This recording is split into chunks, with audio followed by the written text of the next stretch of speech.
కడుపు రాకటానికి కారణమయ్యాడని చెప్పి కంప్లైంట్ ఇస్తే మాట్లాడినటువంటి అదే అధికారులు ఇవాళ కాగితం ఇచ్చిన గంటల్లో హైదరాబాద్ వెళ్ళి సోషల్ మీడియాలోనే డయాస్ మీద మాట్లాడాడని చెప్పని ఒక మనిషిని ఎత్తుకొచ్చి అదే నేరానికి లేకపోతే మీరు చెప్పినటువంటి నేరం అదే అయితే అదే నేరానికి పలు కేసులు పలు స్టేషన్లలో కట్టం, పలుమార్లు అరెస్ట్ చేయటం ఒకే నేరానికి. మీ దృష్టిలో అది నేరం అయితే ఒకే నేరానికి ఇన్నిసార్లు అరెస్ట్ చేయటం. మీ అంతరాత్మ అడగండి ఒకసారి ఎస్పీ గారు. ఆ రోజు ఏం చెప్తున్నా డీజీపీ గారు, ఆ సీఐని ట్రాన్స్ఫర్ చేశాడంట, వీఆర్కి పంపించాడంట. సీఐని వీఆర్కి పంపిస్తుంది. డీజీపీ గారు కదా వీఆర్కి వెళ్లాల్సింది, ఈ రాష్ట్ర డీజీపీ గారు కదా వీఆర్కి వెళ్లాల్సింది, ఆ జిల్లా ఎస్పీ గారు కదా వీఆర్కి వెళ్లాల్సింది. అమాయకులైనటువంటి సీఐల్ని ఆన్లైన్ని వాడుకుని మళ్ళీ బలి చేస్తున్నారు. నాగరాజును వాడుకున్నారు, నాగరాజును జైలు వేశారు, బలి చేశారు. ఇంకేమనంటే ఆడు కాపు ఈడు కాపు అన్నారు. ఆడు కాపు ఈడు కాపు అయితే మేము కూడా అదే అంటున్నాం. నారా చంద్రబాబు నాయుడు ఫుల్గా మహేష్ బాబు బ్రహ్మానందాన్ని వాడేసినట్టుగా కాపులను వాడేస్తున్నాడయ్యా అని చెప్తున్నాం. మేము కూడా అదే. అన్నిటికీ అడ్డగోలు పనులకి, తప్పుడు పనులకి, అవినీతికి అన్నిటికీ నారాయణ గారిని అడ్డం పెట్టుకుని అమరావతిలో డబ్బులు దోచేస్తున్నాడు. ఏమనంటే నారాయణ ముద్దాయి అంటున్నారు, మంత్రి నారాయణ ముద్దాయి, అతను కాపుడే.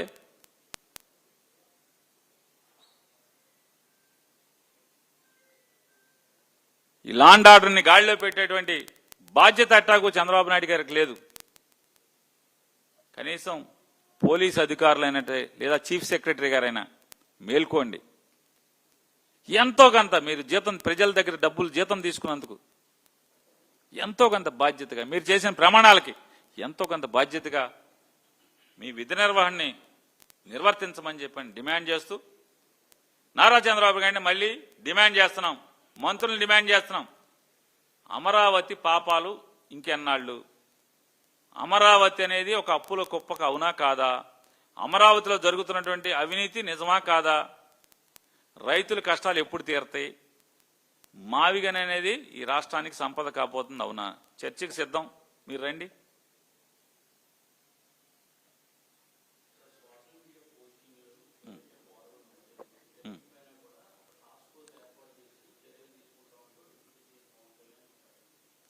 ఏంటి పవన్ కళ్యాణ్ గారు చెప్తున్నా కదా, పచ్చిగా చంద్రబాబు నాయుడు గారి యొక్క వికృత చేష్టల్లో ఒక పనిముట్టు మాత్రమే,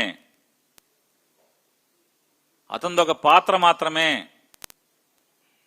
మొత్తం నారా చంద్రబాబు నాయుడు గారి ఈ రాష్ట్రంలో జరుగుతున్నటువంటి అనేక అనర్థాలకి, అరిష్టాలకి, తప్పుడు పనులకు, క్రైమ్కి, నేరాలకి, ఘోరాలకి అన్నిటికీ ఆయనే బాధ్యుడు, ఆయనే కారణం.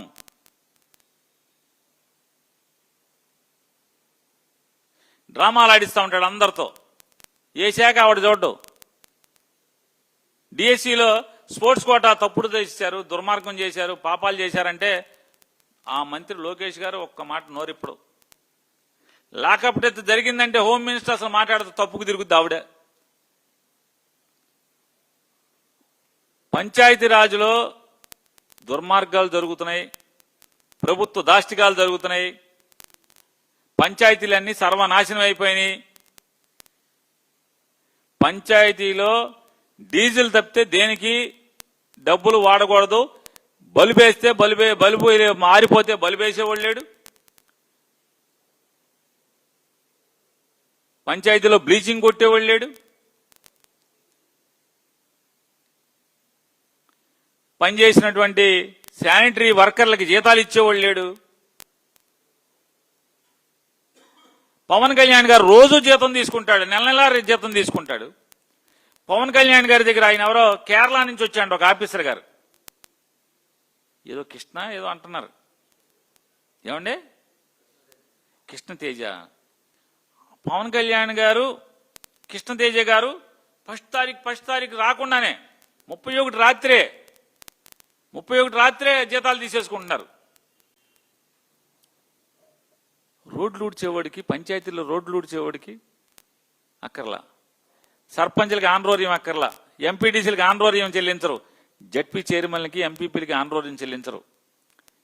మీరు మాత్రం టంచనగా 1 తారీఖు సూర్యుడు లేచేప్పటికి మీ ఇద్దరికి జీతాలు కావాలి. ఆయన అది చూడడు. ఎంతసేపు ఆయన సొంగార్చుకుంటా హోమ్ డిపార్ట్మెంట్ మీద చూస్తూ ఉంటాడు ఎంతసేపు.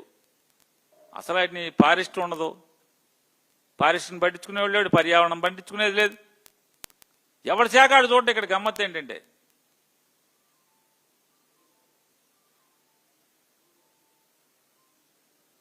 ఆయన పావండి, ఏం లేదు, ఆయన వాడుకుంటూ ఉంటాడు అంతే.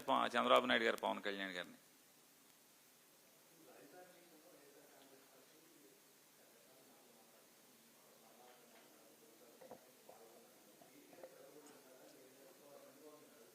అసలు మాట